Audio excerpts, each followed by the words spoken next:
सोलापूर महानगरपालिका निवडणुकीच्या पार्श्वभूमीवरती प्रभाग क्रमांक 15 मधील भाजप उमेदवारांच्या होम टू होम तसंच पॅनल टू पॅनल प्रचाराला वेग आलाय। सोलापूर महापालिका निवडणुकीच्या पार्श्वभूमीवर प्रभाग क्रमांक 15 मध्ये होम टू होम तसंच पॅनल टू पॅनल प्रचाराला वेग आला आहे। एमजी मिल चाळ परिसरात उमेदवारांनी आणि कार्यकर्त्यांनी घरोघरी जाऊन मतदारांच्या गाठीभेटी घेत प्रचार केला। यावेळी मतदारांशी थेट संवाद साधत त्यांच्या समस्या, अडचणी आणि अपेक्षा जाणून घेण्यात आल्या। प्रभाग क्रमांक 15 मधील भाजपचे उमेदवार विनोद भोसले, अंबादास करगुळे, विजया खरात आणि श्रीदेवी फुलारे यांच्या प्रचारार्थ परिसरातील पाणीपुरवठा, रस्ते, ड्रेनेज, स्वच्छता, आरोग्य सेवा आदी मूलभूत नागरी प्रश्नांवर नागरिकांनी आपली मते मांडली। उमेदवारांनीही या समस्या प्राधान्याने सोडवण्याचं आश्वासन दिलं। प्रभागाचा सर्वांगीण विकास, पारदर्शक कारभार आणि नागरिकांच्या प्रश्नांसाठी सातत्यानं पाठपुरावा केला जाईल असं आश्वासन यावेळी देण्यात आलं। एनजी मिल चाळ परिसरात प्रचारादरम्यान नागरिकांनी उमेदवारांचं स्वागत करत सकारात्मक प्रतिसाद दिला। पॅनल टू पॅनल प्रचारामुळे संपूर्ण संघटित ताकदीनं निवडणुकीला सामोरं जात असल्याचं चित्र दिसून आलं। कार्यकर्त्यांच्या सक्रिय सहभागामुळे प्रचाराला अधिक बळ मिळत असून मतदारांशी थेट संपर्कामुळे निवडणुकीचं वातावरण तापत चाललं आहे।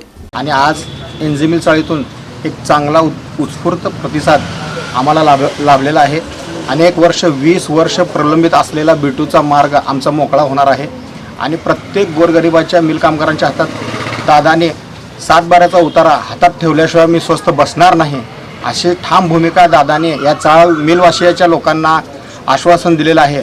लवकरच ते काम 6 महिन्याच्या पूर्ण होईल हे आश्वासन आम्ही पूर्ण चाळवासियांना दिलेलं आहे। आणि मी नागरिकांना एवढीच विनंती करते की कमळ चिन्हाला बटन दाबून 4 उमेदवाराला विजयी करा। लोकांनी जे आम्हाला एवढा नागरिकांनी प्रतिसाद चांगला दिला की आम्ही प्रत्येक घरोघरी जाल त्या ठिकाणी आम्हाला औक्षण वगैरे करून सनी हारचा वगैरे सत्कार करून सनी आम्ही तुमच्या पाठीशी असल्यासारख्या म्हणून नागरिकांनी खूप मोठा आश्वास दिला। आणि कारण हे आमचा विश्वास नाही, हे केवळ BJPवर यांचा विश्वास असल्याला कारण की नरेंद्र मोदी साहेब आणि आपले महाराष्ट्राचे मुख्यमंत्री देवेंद्र फडणवीस या त्यांच्या मार्फत आणि आपले मध्यचे आमदार देवेंद्रदादा खोटे ह्यांच्या माध्यमातून जे ह्या लोकांनी जे तळागाळापर्यंत चांगल्या पद्धतीने त्यांच्यावर विश्वास ठेवून ते आमच्यावर विश्वास ठेवले। आणि खरं तर नागरिकांचे मी खूप खूप मनापासून आवाहन करते की आपण येणाऱ्या 15 तारखेला तुमचा असाच विश्वास आमच्यासोबत राहावा। तुमच्या ज्या काही समस्या आहेत वार्डाचे म्हणा ह्याचे म्हणा आम्ही 4 पॅनल मिळून सनी जे राज्य सरकार आहेत आम्ही त्यांच्यापर्यंत पोहोचून तुमचे चाळीचे प्रश्न अनेक माध्यमातून सोडवून देतो। आज या ठिकाणी माननीय देवेंद्रदादा खोटे यांच्या मार्फत सरस्वती चौक ते रामलाल चौक 90 लाखाचा डांबरीकरण रस्त्याचं बी काम पूर्ण झालं आहे। त्याच कामाच्या जीवावर आम्ही गेल्या वेळेस तिघे नगरसेवक होतो। श्रीदेवी फुलारे, विनोददादा भोसले आणि नागेशण्णा खरात चौघांच्या मार्फत या प्रभागात 5 कोटीच्या वर कामं झाले। त्यांच्या जीवावर आम्ही सर्व नागरिकांना घेऊन मतं मागण्याचं काम करत आहोत। नागरिकांचा प्रतिसाद खूप चांगल्या पद्धतीने चालू आहे। आज अतिशय उत्कृष्ट असा प्रतिसाद नागरिकांकडून लाभतोय। आपण पाहताय तुमच्या माध्यमातून आता सर्व नागरिक तुमच्या घरातून प्रत्येकांचा औक्षण असेल, प्रत्येक उमेदवारांची विचारपूस असेल आणि या नागरिकांनी आमच्या पॅनलच्या पाठीमागं ठामपणे उभं राहण्याचा निर्णय घेतला आहे।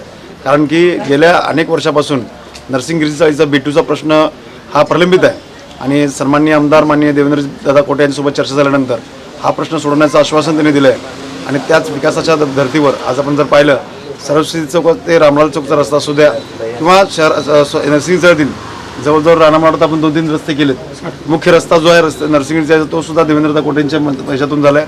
त्याचसोबत आमचे वरच्या रांगेचे रस्ते, खालच्या रांगेचे रस्ते, दोन्ही कॉन्क्रीट रस्ते हे देवेंद्रदादा खोटेंच्या माध्यमातून झालेत। म्हणजे केवळ मतं मागायचं म्हणून मतं मागत नाही आम्ही, तर विकास जो चालू आहे ते विकासाच्या माध्यमातून आम्ही आज ही सर्व 4 उमेदवार या ठिकाणी नागरिकांच्या समोर जात आहोत आणि येणाऱ्या काळामध्ये अधिकचा विकास करण्यासाठी या 4च्या पॅनलला निवडून द्यावं अशी मी आपल्या माध्यमातून सर्व नागरिकांना विनंती करतो।